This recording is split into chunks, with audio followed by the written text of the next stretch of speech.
Welcome to the story of immortality. You're about to enter a magical world. We invite you to savor the feeling of peace, love, and wisdom as it opens your eyes to your true self, to reality itself. The sessions are designed to uplift you as you access the subtle, eternal spiritual universe that moves within this physical world.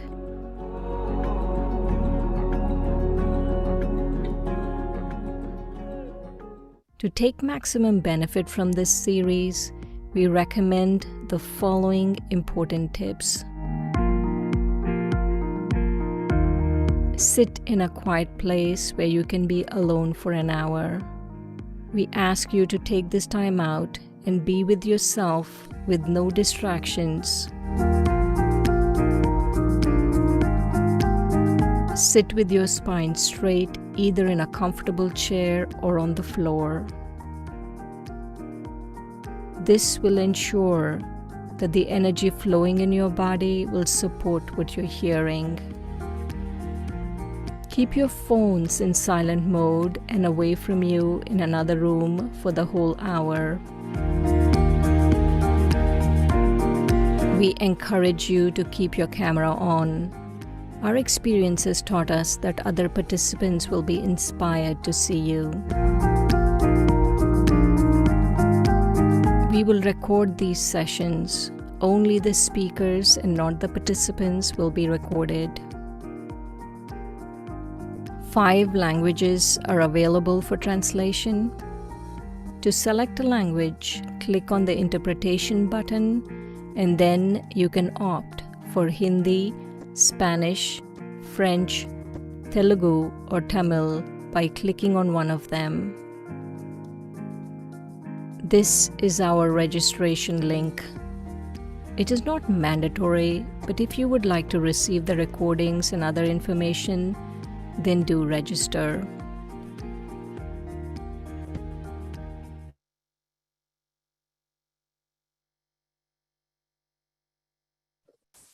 Om Shanti. Welcome to the story of immortality presented by Brahma Kumaris. So today is our episode 12 and it's continuation from yesterday, the human world tree. So now let's see the flow of today's program, and then our sister Shireen will be with us and she will introduce us our guest speaker for today. Om Shanti.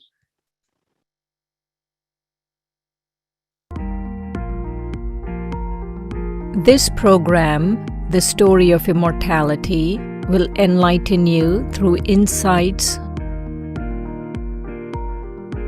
visuals, and meditations.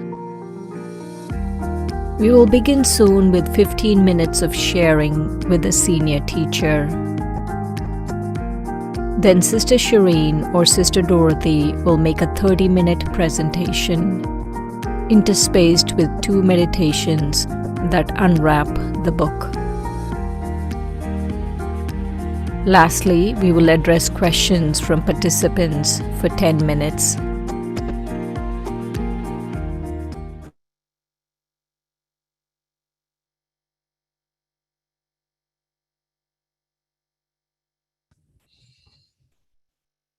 Om Shanti, everyone. Warm greetings. Good morning. Good afternoon, good evening, wherever you are. Welcome to another episode of Story of Immortality. So we are very happy to be here with you. Today it's Sister Dorothy's turn to do presentation. But before we do that, we have a special guest, Sister Julia. Sister Julia, we cannot see you. Ah, there you are. Hi. Hello. They couldn't identify you, so you must have been under someone else. Brahma Kumari's UN. Sorry, Brahma Kumari's UN. That's my. I didn't change it. So that is the perfect introduction to Julia.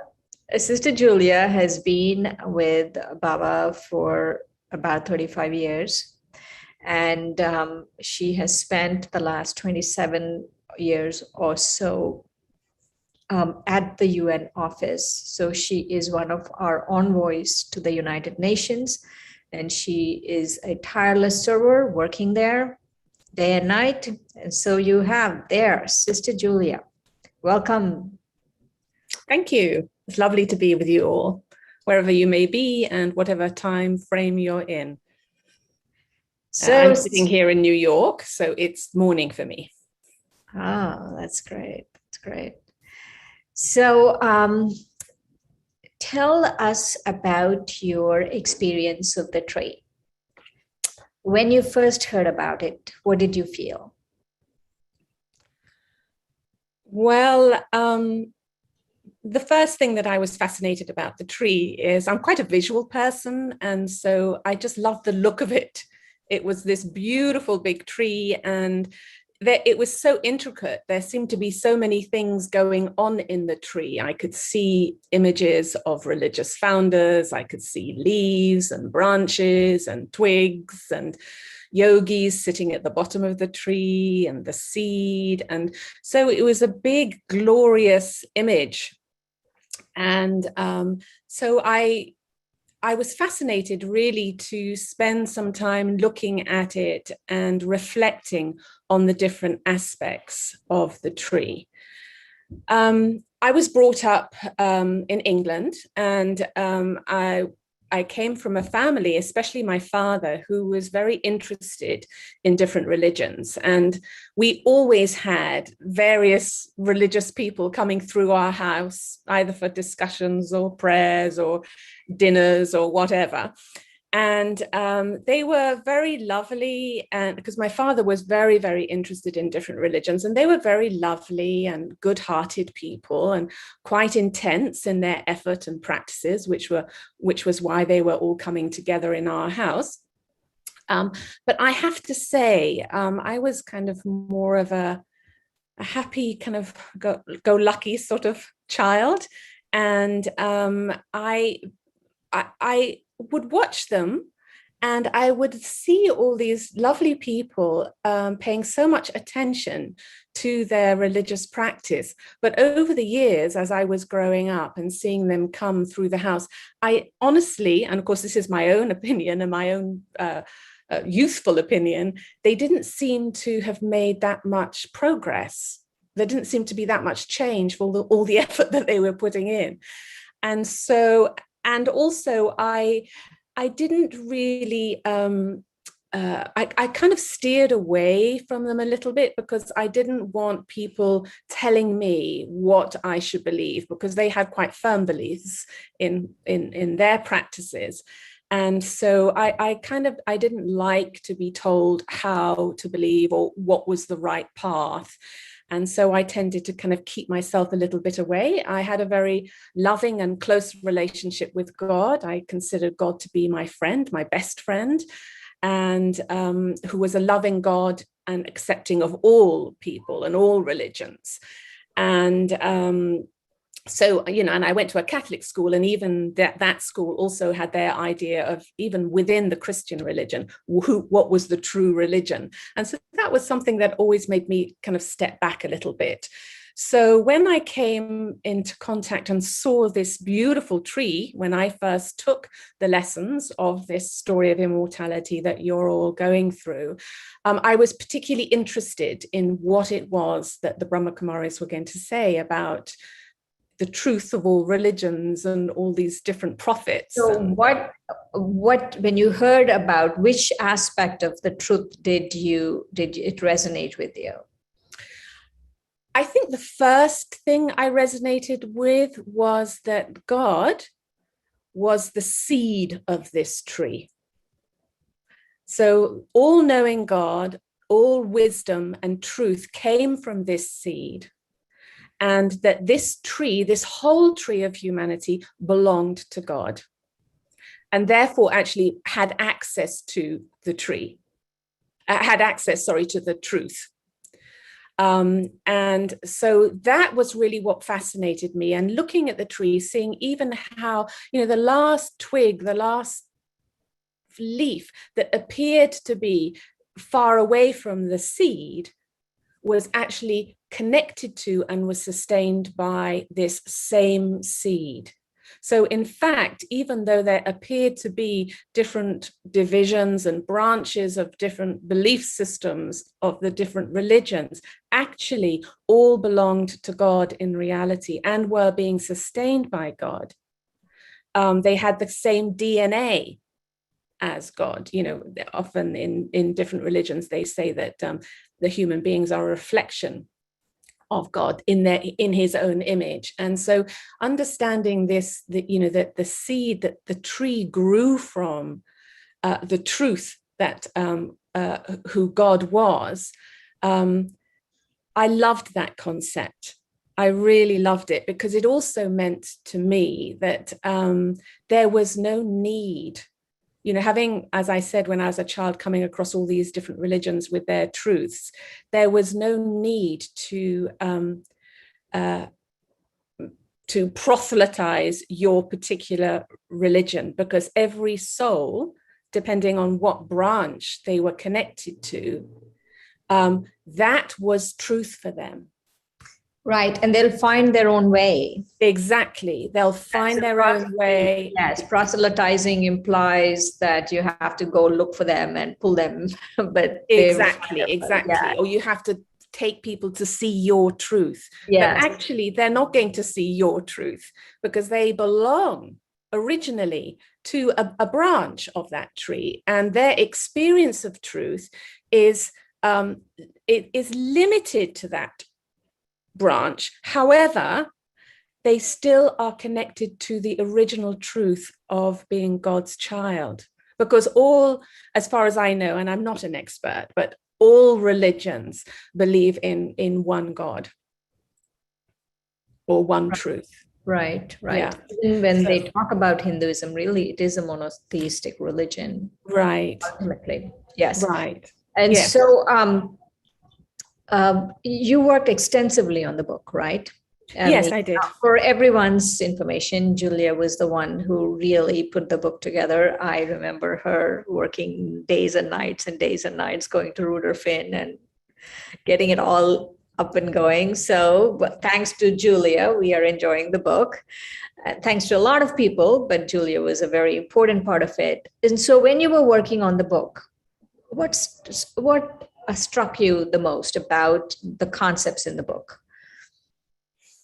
Any really, concept or? Yes, I mean, I felt even though, as I'm saying, that all different souls have their own kind of belief systems or what is true for them, the book has an enormous amount of universal principles that everyone can relate to. And I loved the whole, even though the book is very dense and there's a lot of knowledge, which of course you're all going through, so I imagine that you're experiencing that. But it's a kind of a journey. We take you through a journey, and there's the story of the seeker, and we are all seekers, which is why we're all here, right? We're all seekers in our own way. And so I loved this aspect of introducing each aspect of knowledge, and going along the journey with the speaker, so that you stepped into this world that was totally new to you. There was a sense of you knowing something was there that connected to you, but you were on a journey of exploration. So I really like that, and it takes you from the beginning through this journey, and the teacher shares certain things with you at certain times, and your knowledge base begins to grow, and one thing builds on the other. And of course, I love the pictures and the images, because I think that images, because I'm an image person, but an image will say a lot, and then you can kind of unpack that image according to what you're learning and your own understanding. So yeah, it was very intense, as you say, but I was enthusiastic about doing it because I felt that everyone would be able to find something there that they could relate to. Right, right. I want to go back to your experience of the tree. So Mm-hmm. you said your original understanding was about everyone has a spiritual DNA of the Supreme in them. Mm. What do you feel now? Have you been able to use the tree to meditate? Has your meditation increased? I mean, what are your experiences about that? Yes, definitely. I'll share one experience that is actually connected to the work that I do at the UN. I don't know how many of you have had the opportunity to visit the headquarters of the UN in New York, but they have a meditation room there, which was actually established by the second Secretary General of the UN called Dag Hammarskjöld. And he was a very spiritual man. He was Christian based, but he wrote this beautiful book called Markings, which were basically, he felt, was the markings for a spiritual life. So a little bit like our journey in the story of immortality. And he felt that in this world, in this UN organization, which is actually a family of different countries, it represents the whole world, or more or less the whole world. I think it's 194 countries. And the people are focusing on so many different issues of the world, but there needed to be this place of silence. So in a world of words where people are debating and speaking a lot, there needed to be this meditation room of silence. It's a very simple room, accessible to, so there's not too much imagery which will distract people, but it's a place of silence. You're not allowed to speak. And I would go in to the UN office, to this UN meditation room twice a week, just for 15 minutes. And I would just sit in there, and it's kind of in a little corner of the UN, very silent. And there's the feeling, and I would feel that I was at the roots of the tree. Because the UN, this is on the kind of ground floor of the UN, and then all of you in the famous like tall part of the UN, that tower, which is 37 floors, and I would sit in this meditation, which is quite dark, and especially if you're by yourself, it's very silent with just one light hitting this very plain kind of stone.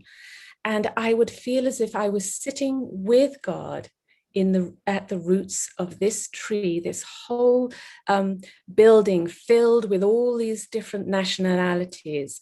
And I would just send my love and good wishes, and I would feel as if my whole soul, my whole feelings of love and good wishes would go up right to the top of the building, right the way up to the 37th floor, which is where the SG has all of his offices and so many decisions are made, and then sit with that SG and send light to the world. So this would be my practice. And it was actually the tree that inspired that practice. What a beautiful, beautiful visual. Thank you for sharing that. So one last question. Mm-hmm. If you were to give us one tip, all of us, about... If I was to, sorry. Give us one tip, meditation tip about the tree, what would it be if we were to really implement the tree in our lives? Some deep insight or a meditation practice, or anything. Mm-hmm. I think really that the real understanding that we are one human family coming from the same parent, that we really are brothers and sisters, not just in words. I know that this has helped me a lot in the work that I do at the UN, to be able to look at the whole world as belonging to me. And this has helped me in so many different ways and occasions, whether I'm in committee meetings or whatever is happening. And so I would say that we really do all belong together. And even if somebody else's ideas seem so far away from our own, and they're very firm in their ideas, but if we just look, have our own experience of our own true self, this spiritual being, and connect to that, then I am able to see that every single one is also connected to me. They actually belong to me. it makes my whole outlook, my awareness different. And also then whatever work that I have to do in the world, have a totally different outlook. I'm so much more accepting and tolerant, and also interested in the diversity of the tree, because I'm sitting with my father, I'm sitting there, these are my family. And so it makes me accepting and interested in people's ideas, and see that really we're all looking for the same thing. We're all looking to go back to that original truth, that peace, and have those qualities of peace, happiness. That's what the world wants. Just to finish, I know that it was a little bit before my time, but when the Brahma Kumaris did Visions for a Better World and went around the world and collected visions from so many people, everybody came back to the same 12 ideas of what actually they wanted in the world. And they were all based on these godly qualities of peace, love, happiness, brotherhood, to be able to live flourishing lives, all of these things. Everybody wanted the same thing. And that comes because we're all connected to the same tree. We're all part of the same family. Fabulous. Thank you so much for joining us, Julia. That was a beautiful tip. Thank you. Okay. Bye-bye. So there is Julia. Everyone wave. Thank you, Julia, so much. Okay. Om Shanti. Om Shanti. And so now we have Sister Dorothy. Magically, Sister Dorothy should appear right now. There she is. There is Sister Dorothy. Welcome, Sister Dorothy. The floor is all yours. Take it away. Oh, thank you, Sister Shireen. And with such a nice introduction from Sister Julia and from yourself. And today we're going to continue with the lesson of the tree, because there's so much to share in this lesson of the tree. So you have it up there now? Yes, say yes. Can you see it, Shireen? No. You have Okay, hold on. Yes? Yes. Good. Okay. So the continuation to your family tree, and I like to call this the family tree because, as Julia said, it encompasses all religions, all peoples, all nationalities. And I love this part about the knowledge. So we're at the end of the tree. We're getting at the end of time, which time has no end until it starts again. But the tree is so old that the tree now is groaning under the immense weight of the branches. In other words, we have overpopulation, but we have a scarcity in food, a scarcity in covering people with shelters. We have scarcity in medical facilities for people. There's so much lacking in the world because the tree has become so very, very old. And the world is heavy with the remnants. And as you can see on the bottom of the tree here, the remnants of Robin, or the remnants of negativity. And what do we mean by negativity? Well, what we mean by negativity is the 5 vices, right? And so one of the main vices is greed of material things. We see there's so much greed in the world, and not only greed, but lust for people, for property, for recognition, for just owning other people. And then, of course, the wars, many of the wars that last for so long. Do you know that there are some generations that have lived only during war zones, during the time of wars? And this is so sad when you think about it. They know no peace, no environment of peace. And I think we are pretty happy here in the US and in the West because we don't maybe see as much sorrow as some other places. But we can't forget the other vices. And if you look on the screen, you will see anger, lust, greed, attachment, and ego. And what do they spell? They spell algae. So the vices are kind of like algae that has covered the soul, covered, actually, we could say, has covered the beauty of who we really are, covered our qualities, covered the best that we have to offer. So the natural world, which started out, as you remember in previous lessons, was a beautiful place, a golden aged place, a place called heaven. But as we know, time, things become old, they become degraded, and everything moves from that state of perfection to a state of imperfection. And so we see everything is exhausted. Natural sources, resources are overused, exploited, and now the tree has become so very old and weak. And because of that, it's very vulnerable. So it's vulnerable to the natural forces. And I was mentioning to someone this morning how there's so many floods over the world today and fires. One side of the planet is fires, and on the other side, there's floods and mudslides and so many natural disasters. And we call them natural disasters, but I really think a lot of these are actually man-made because of our own awareness, our own consciousness.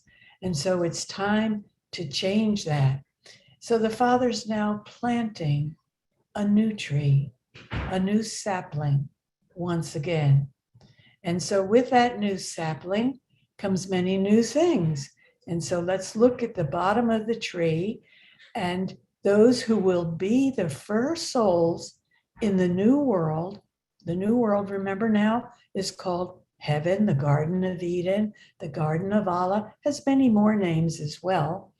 But all these souls that are decided that they want to help to create this new world through their own awareness, through their own consciousness and their own minds, are sitting at the bottom of the tree. So it's not that we plant a seed in the ground, but we become seeds ourselves, and we join God in helping to create this new world. You see, he needs helpers.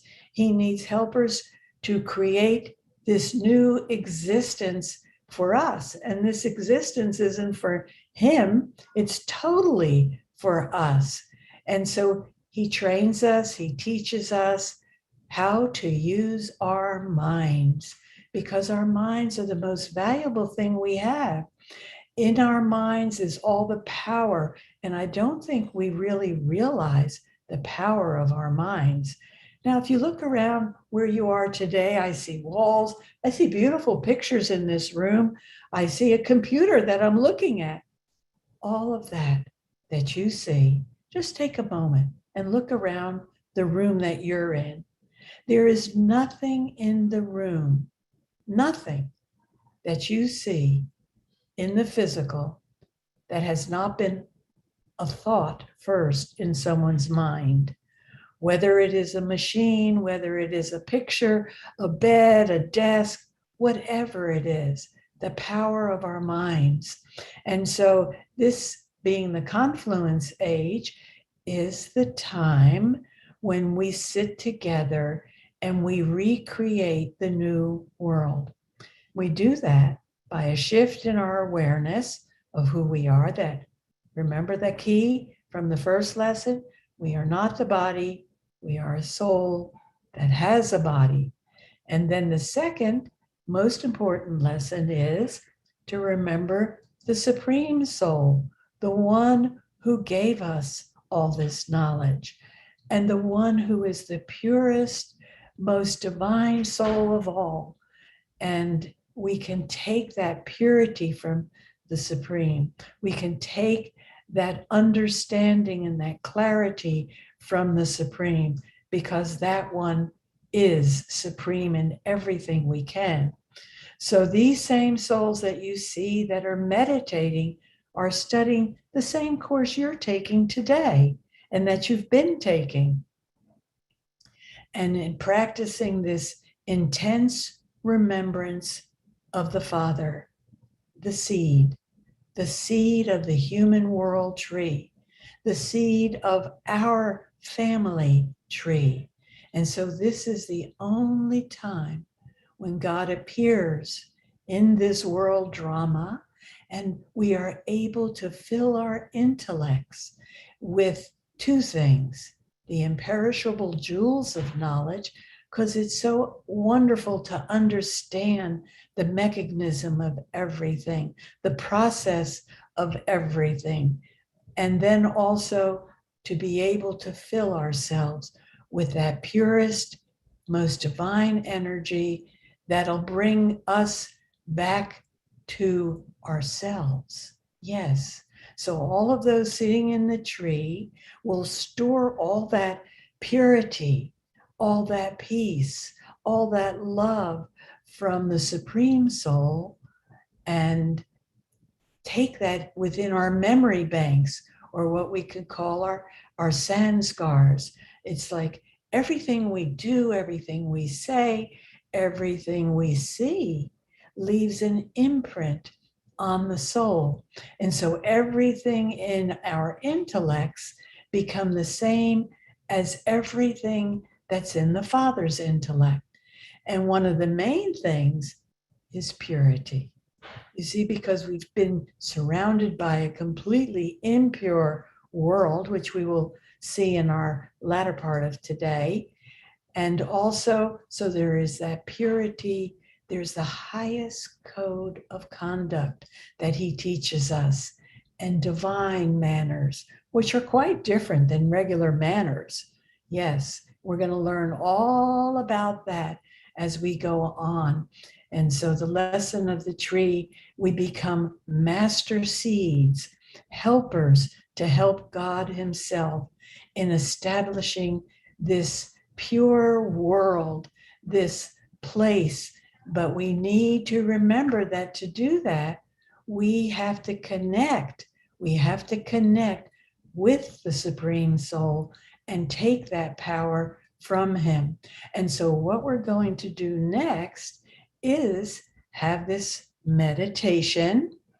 And what I'd like you to do is to keep your eyes open and watch the screen, because we'd like you to remember to keep your eyes open, because the beneficial effects of keeping your eyes open in meditation are much greater. And so we'll start with the meditation now.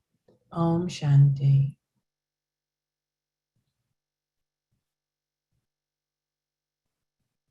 Again, I remind myself to shift my awareness of who I am. I am the soul. This is the secret key. I am the soul within this body. And then to connect, to be with the one, the source of all goodness, the source of all peace, purity. And so I see these rays of goodness falling upon me as I absorb this peace, awakening my own peace, awakening my own divinity that has been sleeping inside of me, sitting quietly in silence, allows me to go deep within connect with the one,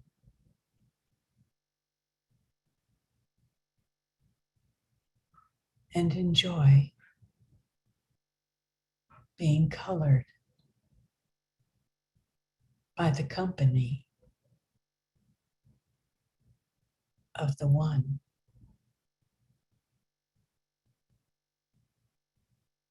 Only the one.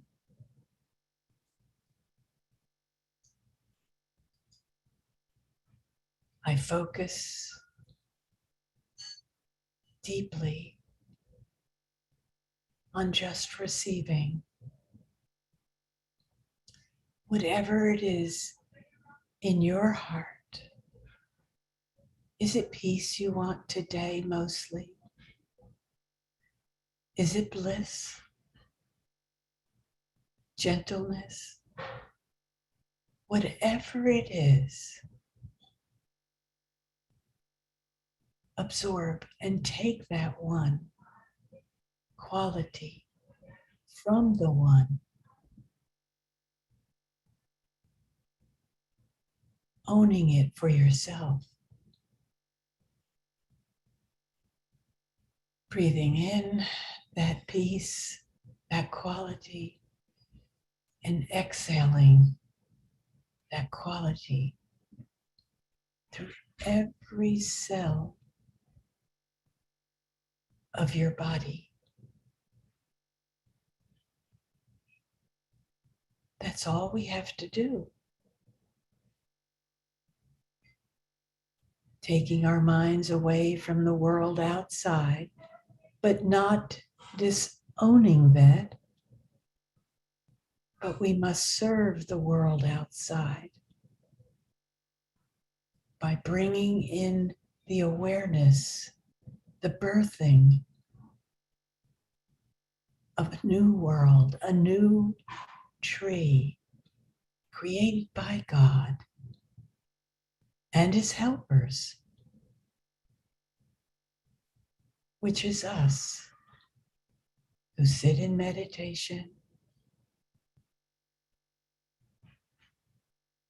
and connect with the one, absorbing, invoking that goodness. Take that goodness into yourself.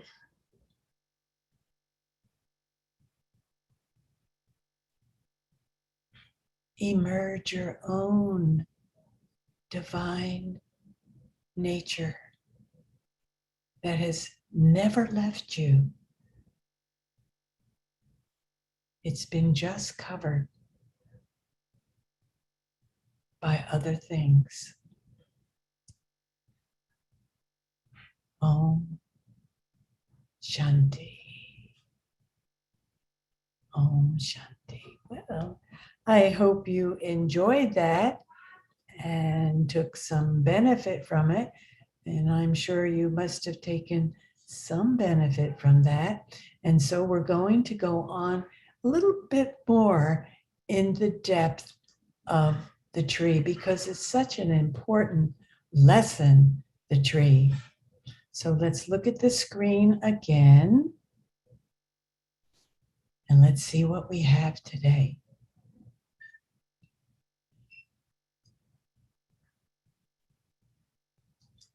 And so to help the seed establish a new human world tree, we must remove the darkness of the vices from the intellect. And we do that through the fire of remembrance of the Father, so that we are colored by his company. So how do we remove the darkness from the intellect? It is through remembrance, but it's not that we can just vacuum out all the hurts and mistakes and pains and memories that we want to get rid of. No, that's not what we can do, even though today there's so many machineries that are built that can do these things. But the only machinery to purify the soul is to bring the Father, the purifier, in your mind. As you sit there now, bring the Supreme Soul, point of light, as you are a point of light, in your mind. And just remembering him allows yourself to be filled with the Father's remembrance. And that remembrance changes the inside of yourself.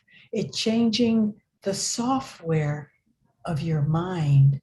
And do you know what happens when you change the software of your mind? I'm not going to give you the answer quite yet. I want you to think about it momentarily.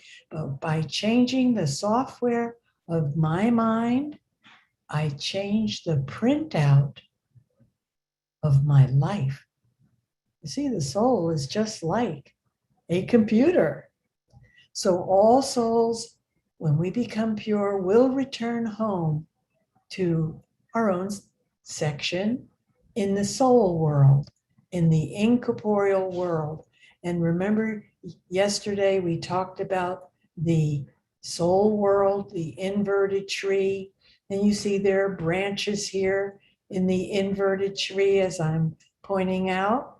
So those who belong to the original eternal deity religion will return first. They will be the first ones to go to the Supreme Soul, the source of all goodness.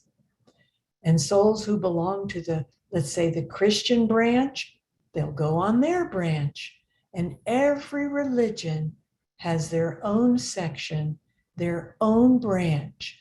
So whichever religion souls belong to, they will return to that particular religion. And you see down here, this includes all religions of the world, all of those that have been even converted into other religions will return to their original religion. And you can see this a little bit more clearly here. Every religion belongs to the family tree, to the tree of humanity. So every soul plays its own individual role. And then when they all return home, each will go to that particular section. Doesn't matter which religion anyone is from, because God owns all of us. All of us are souls, as you can see, in these bodies, and we all belong to the one. But the Father doesn't send us into a particular religion. It's not his decision which religion we go to, but the soul's role is played automatically according to the part that's latent in that soul. So each one of us have a part. And again, here's another picture of the soul world, the home of souls. And so we have a relationship which is called a brotherhood. So in the soul world, we are brothers. And I think this is one of the most beautiful things that I love about this knowledge, is that we are all brothers in the soul world. We come down here, and sometimes religions have conflict with each other. Many times, most wars are because of differences of opinions in religions. But in the soul world, we're all God's children.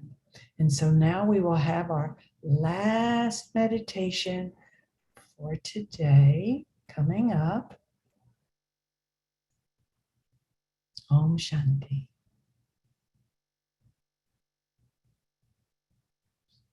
Again, I just remind myself of the real me, the soul that I am. As I look through these eyes,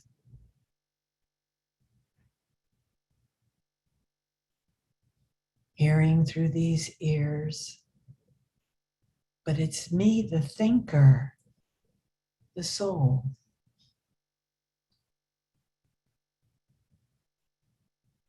This shift of awareness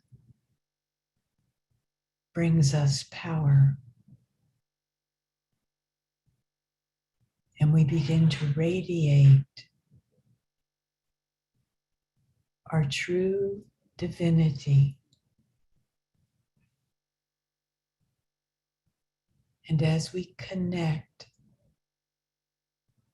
with that one source,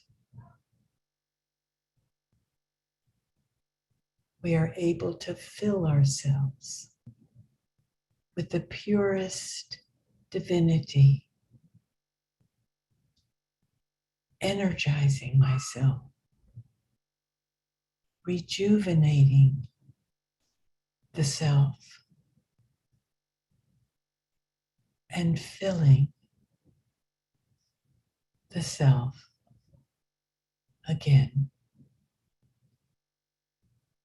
And so it's time calling us. And as you can see on the screen, all the religions on the earth getting ready, preparing ourselves with absolute purity and divinity for our return journey. The return journey when the soul leaves the earth and we all begin our journey into the soul world. See the souls journeying into the soul world, up into the branches, up into the soul world, the incorporeal world of souls, where we leave all our labels, all our worldly religions, all our work and labels and roles that we've picked up while we were here in this play, in this drama, and we return just as a naked soul. A brotherhood of souls.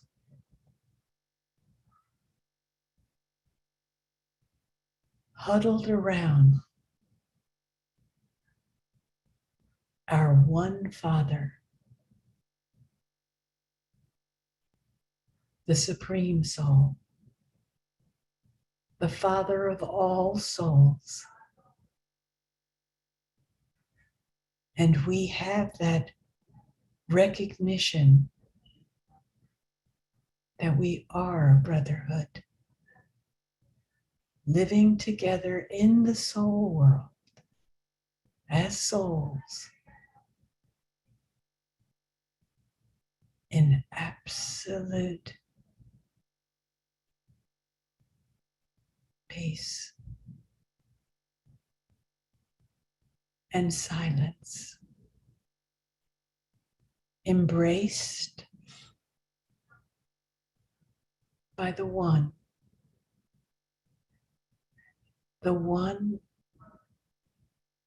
and only Supreme Soul.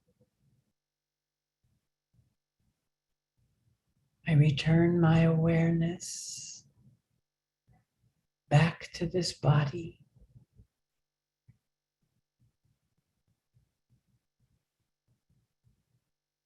But I still keep with me that link of love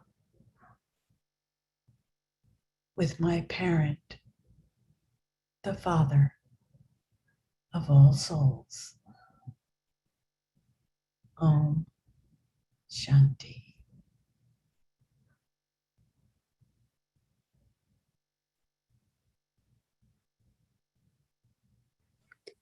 Om Shanti.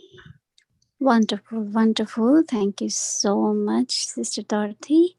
And it was a wonderful session and nice to know different things about human world tree, and also meditation was very powerful. Thank you. And now for everyone, we will open up for question answer. So please do write your question to our chat box, and our true presenters will be taking up those questions. And would like to invite Sister Shireen and Sister Dorothy. They will address your questions. Thank you. Welcome. Thank you. Om Shanti, Dorothy Ben. That was beautiful, beautiful. So we have a couple of leftover questions from yesterday I want you to address. Okay. The first one is, how do we change ourselves spiritually get into the golden age, which you addressed really today a lot, but I just want you to briefly address that question. Firstly, we have to change our consciousness, because it all starts with consciousness and the mind. So I begin to think about the new world, and I kind of have to divorce myself from everything that's negative in this world and just really focus on the new world, because I want the new world to have a louder volume, more energy than the old world. And then I just slowly begin to process that and progress on my own divine nature. One was in Spanish, so I had to use Google Translate. 1 second. Do all souls go to the golden age? Not all souls go to the golden age, only those that at this time in the confluence age make the effort to help God create the golden age. So the karmic reward of that is to go in the golden age.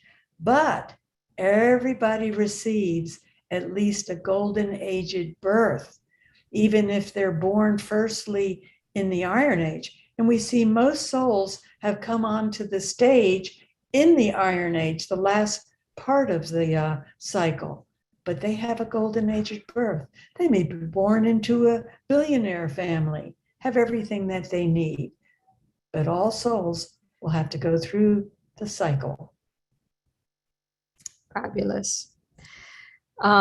These are from today. God wants everyone to have all of the good virtues because we are all loving beings. Then why were vices created, and why can't he make them go away so that everyone will be loving and caring in the world? Well, if God could wave a magic wand, he would do that. But I don't know if you're a parent who asked that question, but parents, if they could wave magic wands, they would wave a magic wand and everything would be done. But he comes to teach us. And his teaching is what we're revealing now. And so it's through the teachings is how we change to become these divine beings again. And once we become these divine beings inwardly, inside, then the new world will be created. And again, the world, how did it creep into that negative place? It's called entropy. Everything you see goes from that state of purity to impurity, or perfection to imperfection, order to disorder. So we have one last question from the participants. And if we don't have any more questions, I have a couple of questions for you, but we will wait. But let me ask this last question. Love conquers all, but for some people, no matter how much love you show them, they continue to live with vices. For those people who have not been good or loving souls, will they be like that in their next life? Can their soul be changed from living with vices to living with virtues in this life or next life? I think the main thing here is not to worry about or even be concerned about what the parts of other people are playing, what roles they're playing, but just to give the best wishes, whatever they are. If they're filled with vices, if they still have anger, if they still have greed, love them anyway. And your love can probably permeate their love, their greed, and their anger, and help to change it. But even if it doesn't matter. What matters is your contentment, that you stay content and you stay on this spiritual journey, this spiritual path of completion, of perfection, that your love is unlimited and every virtue that you have is unlimited. And that vibration itself, like the sun shines on everything, right? And so we have to also shine on everyone, everything, no matter what's happening out there, to keep your inside light, bright, and filled with contentment. So another question, when will the new world be created? The new world will be created. We don't have an exact date, but when wouldn't we be the perfect if we knew, like we could buy lottery tickets and win, like if we predict the future like that? And this is even more important than winning like a $100 million lottery or whatever $1 million lottery. This is even more important because it affects our whole lives and affects every part of everything. Yes, it does. So it will be created when Shireen and I get our act together. And all the yogis and all of you that are listening to this class and to these lessons, when you get your act together, you see there has to be an accumulation of perfection in many of us. And when we reach that tipping point, it'll happen just like that. And we want it to happen to end the world of sorrow. Yeah, yeah. So we have just a few more minutes, and I want to ask you some questions about your experience of the tree when you first came.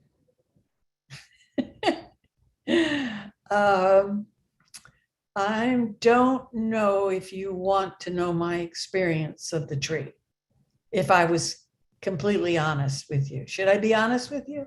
Yeah, totally. Okay, all right. So I went through a place called the Mind's Eye Museum. And this brother Rick took me around the Mind's Eye Museum, and it was wonderful. And I was so excited about everything. And, you know, the soul, the three worlds, angels, everything. And then when he got to the tree and he started to explain the tree, I wasn't ready for the tree because it's so much detail. And you have to assimilate this information. And I'm just being honest. When he started this whole lesson on the tree, I felt so heavy and I just wanted to move on to the next display. And I know he could feel my vibration and he took me away to the next display. So what changed? When did you finally start connecting with the tree? I don't know if I can remember when I started connecting with the tree, but maybe, you know, after I took the whole course and then I was sat down and learned about the tree. And of course, the advanced lessons. But the whole idea that every human soul belongs to the same human world tree, a family tree. I embrace that the tree belongs to all religions, all souls. It encompasses everyone. It's not that my way is right or his way is right. Every way is right for every soul, wherever they are. Right, right. In your meditation, do you use the tree a lot? No, I don't use the tree a lot.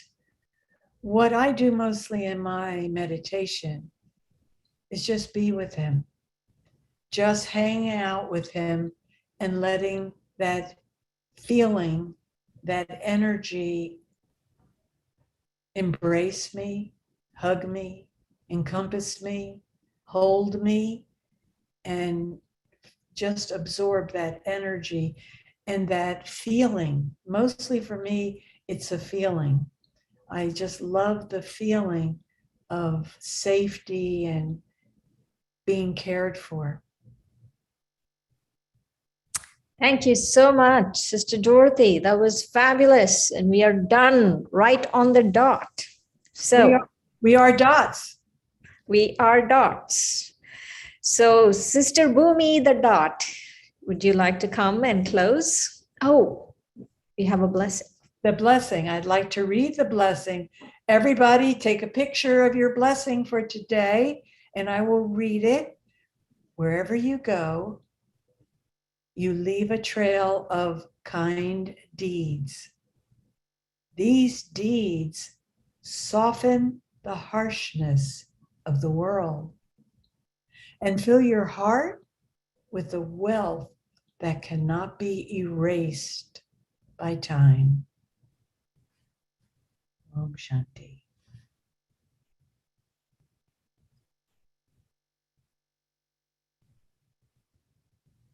Thank you all.